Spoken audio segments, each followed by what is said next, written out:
Արցախի իշխանությունները որոշել են ընդունել Լաչինի Միջանցքով և Աղդամ Ստեփանակերտ ճանապարհով հումանիտար բեռների համաժամանակյա տեղափոխումը Կարմիր խաչի մեքենաներով իրականացնելու առաջարկը, որն արվել է Կարմիր խաչի միջազգային կոմիտեի Ստեփանակերտի դերասենյակի և Ռուսաստանի Դաշնության խաղաղապահ առաքելության հրամանատարության կողմից։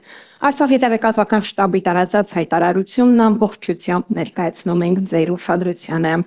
Ադրբեջանի կողմից Արցախի պաշարման հետևանքով առաջացած ճգնաժամ նորեցօր խորանում է հացահատիկի հայթայթման և հացի արտադրամասերի նալյուրի մատակարարման գործընթացը կառավարությունը կազմակերպում է սուղ պայմաններում և ցավոք սրտի ոչ միշտ է հաջողվում ամեն օր ապահովել կտրոնային համակարգով նախատեսված քաղաքացու նորական հասանելի 200 գրամ հացը։ Հաշվի առնելով երկրում խորացող աղետն ու անվտանգային իրադրությունը, Արցախի հանրապետության իշխանությունները որոշում են կայացրել ընդունել Կարմիր խաչի միջազգային կոմիտեի Ստեփանակերտի գրասենյակի և խաղաղապահ առաքելություն իրականացնող ռուսական զորախմբի հրամանատարության համատեղ առաջարկը Բերձորի միջանցքով, Գորի Ստեփանակերտ մայրուղով և Ակնա Ստեփանակերտ ճանապարհով հումանիտար բեռների համաժամանակյա տեղափոխումը Կարմիր խաչի միջազգային կոմիտեի մեքենաներով։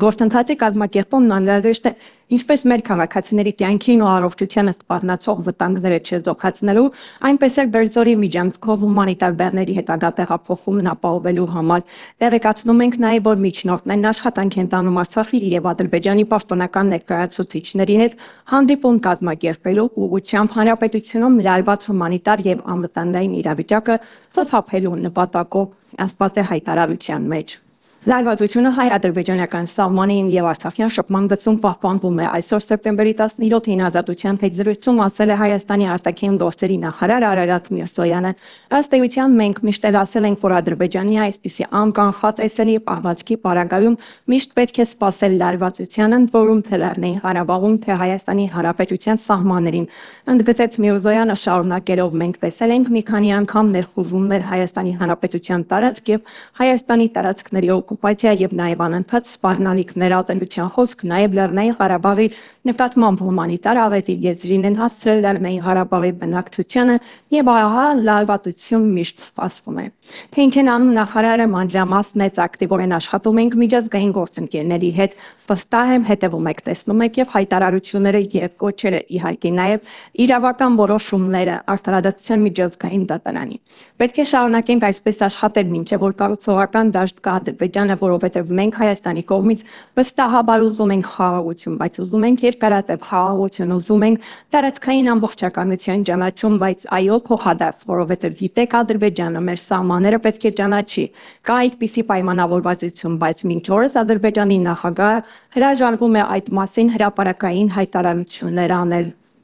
Հայաստանի Հանրապետ Նիկոլ Փաշինյանը ճիշտ չի համարում Հայաստանի և Ադրբեջանի միջև հարաբերությունների կարգավորման ուղղված տարբեր ձևաչափի հանդիպումներից առանձնացնել կոնկրետ մեկը։ Սպուտնիկ Արմենիայի հաղորդմամբ այս մասին այսօր սեպտեմբերի 17-ին Երևանի ավականու ընտրություններում քվեարկությունից հետո լրագրողների հետ զրույցում ասել է վարչապետը, անդրադառնալով Թուրքիայի նախագահ Ռեջեփ Թայիփ Էրդողանի հայտարարությանը, որով նա առաջարկել է Լեռնային Ղարաբաղի հարցով քառակողմ հանդիպում անցկացնել Թուրքիայի, Ռուսաստանի Դաշնության, Ադրբեջանի և Հայաստանի ղեկավարների մակարդակով։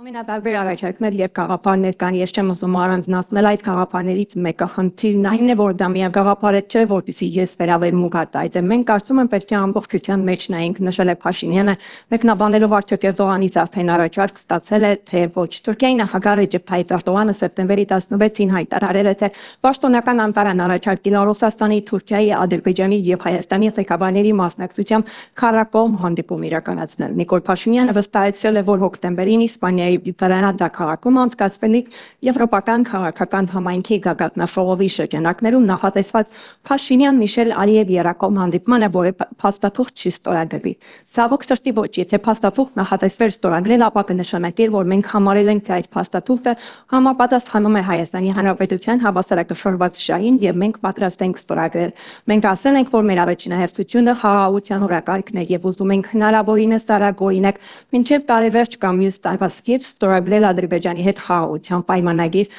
Մենք ամեն ինչ անում ենք դրա համար, ասել է նա։ Վարչապետը նաև հայտարարել է, որ Հայաստանի արտաքին քաղաքականությունը չի կարող փոխել իր քաղաքական վեկտորը։ Հայաստանի արտաքին քաղաքականությունը թափանցիկ է։ Հայաստանը չի կարող փոխել իր արտաքին քաղաքականության վեկտորն այն իմաստով, որ այն միշտ կողմնորոշված է